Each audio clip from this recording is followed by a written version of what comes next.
Pemirsa, resesi ekonomi yang tengah dihadapi Indonesia dinilai secara langsung akan berdampak bagi masyarakat, di mana perbaikan iklim usaha yang lambat hingga tahun depan dinilai dapat memicu lonjakan pengangguran. Resesi ekonomi yang tengah dihadapi Indonesia akibat pandemi COVID-19 dinilai secara langsung akan berdampak signifikan bagi masyarakat, di mana perbaikan iklim usaha yang lambat hingga tahun depan dinilai dapat memicu lonjakan pengangguran di tanah air.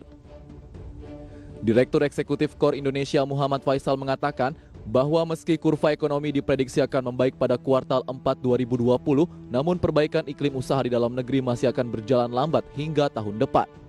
Untuk itu dirinya meminta masyarakat dan pemerintah agar segera melakukan efisiensi di segala lini sekaligus mempersiapkan diri jika lonjakan angka pengangguran masih akan terus terjadi dalam beberapa bulan ke depan. Para pelaku usaha dan juga masyarakat harus bersiap-siap pada kondisi di mana permintaan itu belum bisa pulih seperti sebelum kondisi pandemi. Ya, jadi artinya bisnis juga masih lesu, ya, permintaan itu masih lesu, sehingga efisiensi ya dari sisi pelaku usaha akan masih kemungkinan besar masih akan terus dilakukan, dan di antara bentuk efisiensi bisa jadi para pelaku usaha akan melakukan penghematan juga dari sisi tenaga kerja, dan ini bisa berdampak juga berarti potensi peningkatan pada pengangguran dan juga kemiskinan kalau kemudian tidak direspon dengan intervensi pemerintah dalam bentuk stimulus-stimulus dan juga bantuan-bantuan sosial. Adapun guna mempercepat pemulihan ekonomi nasional, pemerintah juga diminta fokus pada pemulihan industri kesehatan dengan disertai penyaluran bantuan sosial kepada masyarakat serta merealisasikan stimulus di sektor real. Dari Jakarta, Rizka Ayu untuk IDX Channel.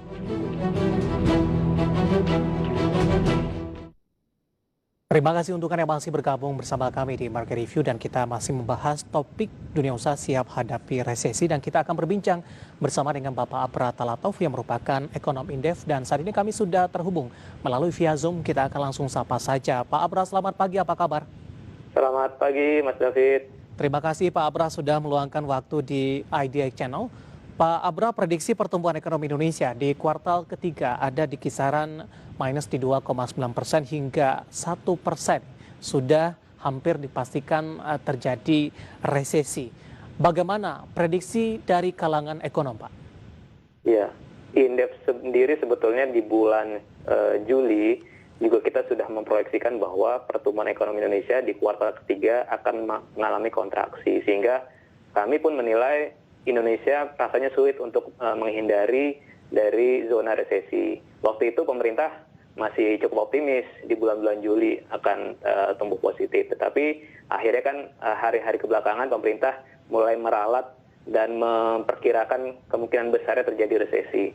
Jadi memang kita dalam tahap dalam konteks tersebut kita sudah tidak memperdebatkan lagi apakah kita resesi atau tidak. Yeah. Nah, persoalan dari 45 negara yang sudah mengalami resesi, Indonesia ketika memasuki resesi di kuartal ketiga apakah bisa bangkit di kuartal keempat dan menjadi fondasi bagi pemulihan ekonomi di tahun 2021. Itu yang menjadi mungkin perhatian bersama kita dalam jangka pendek ini. Baik, terkait dengan pemulihan Pak Abra, di kuartal kedua tertekan minus di 5,5%, sementara di kuartal ketiga ini diproyeksikan minus di 2,9% hingga 1%. Posisinya agak lebih baik, Pak, dari tekanan yang terjadi di kuartal kedua. Apakah ini juga akan mempengaruhi dari sisi pemulihan yang Anda sebutkan tadi? Ya, kalau menurut kami untuk pemulihan ekonomi dalam jangka pendek memang fondasi yang paling utama itu adalah bagaimana memulihkan confidence dan daya beli dari konsumsi rumah tangga. Karena kan hampir 60% konsumsi rumah tangga itu menopang PDB kita. Nah, persoalannya waktu di kuartal kedua konsumsi rumah tangga minus 5,6%. Tetapi dalam proyeksi yang sekarang memang konsumsi rumah tangga minusnya agak sedikit menurun menjadi minus 3 sampai minus 1,5. Tetapi kan di bulan September ini ya terjadi tekanan baru, yaitu adanya PSBB jilid kedua. Nah, ini kami pikir juga akan menjadi tekanan juga bagaimana konsumsi rumah tangga akhirnya akan terjadi pelambatan lagi di bulan September. Ini dampaknya lebih ke kuartal keempat, Pak Abra, tidak masuk ke dalam kuartal ketiga hitungannya, atau seperti ya, apa? di bulan September kan masih kuartal ketiga masih terjadi, tapi di kuartal keempat kalau kita melihat memang perkembangan COVID ini ada kaitan juga dengan perkembangan COVID yang masih mencatatkan rekor-rekor baru di bulan ini, kami juga agak pesimis ya kuartal keempat konsumsi rumah tangga ini bisa segera pulih. Nah, ditambah ada juga satu isu baru bahwa di bulan Desember akan ada pilkada serentak yang ini menjadi perdebatan dan ini punya relevansi juga terhadap kasus COVID dan bagaimana pemulihan konsumsi rumah tangga di kuartal keempat. Baik, adakah keoptimisan nanti Pak Abra di beberapa sentimen yang berkembang yang Anda sebutkan tadi, kemungkinan ditemukannya vaksin, diproduksi kemudian juga didistribusikan di akhir 2020. Ini akan jadi perimbangan tidak Pak? Iya, sebetulnya kalau kita bicara vaksin memang ini menjadi sebuah sentimen positif tapi dalam hal jangka menengah nanti 2021. Tapi kan dalam jangka pendek persoalan real yang dihadapi adalah bagaimana pemerintah dan masyarakat bisa menekan penyebaran COVID sehingga nanti mobilitas masyarakat bisa berangsur mulai pulih. Ini kan yang menyebabkan konsumsi rendah atau anjlok kan karena memang masyarakat tidak confidence untuk keluar rumah gitu. Terus akhirnya berdampak juga terhadap transaksi yang menurun di hampir sektor baik itu yang perdagangan maupun jasa. Nah, adanya vaksin sebetulnya akan menjadi optimisme buat dari sektor investasi kalau menurut saya karena investasi ini kan juga kontraksinya cukup dalam di kuartal kedua sampai minus 8,6%. Investasi kan melihatnya jangka menengah, nggak hanya jangka pendek. Kira-kira kalau Indonesia akan bisa mendapatkan vaksin, kemudian COVID bisa ditangani di tahun ke depan, investor akan mulai melihat atau melirik Indonesia sehingga investasi di kuartal keempat kita harapkan bisa mulai lebih membaik ya dibandingkan kuartal ketiga. Nah itu mungkin dari sisi investasi kalau menurut saya pengaruhnya secara langsung. Tapi dari sisi fundamental Pak Abra, bagaimana Anda melihat ekonomi Indonesia? Apakah masih cukup baik? Ya kalau dari fundamental saya melihat misalnya salah satu indikator yang cukup membawa harapan adalah neraca perdagangan kita yang mengalami surplus ya dalam beberapa bulan terakhir. Ya walaupun itu sebetulnya merefleksikan juga penurunan impor yang cukup signifikan ya. Karena impor kita kan masih dominan impor bahan baku dan bahan modal, tetapi ekspor kita sudah mulai agak menggeliat. Nah, itu mungkin menjadi salah satu sinyal juga bahwa meskipun ada tekanan di pasar domestik, tetapi dunia usaha kita sudah mulai bagaimana melakukan akselerasi untuk ekspor.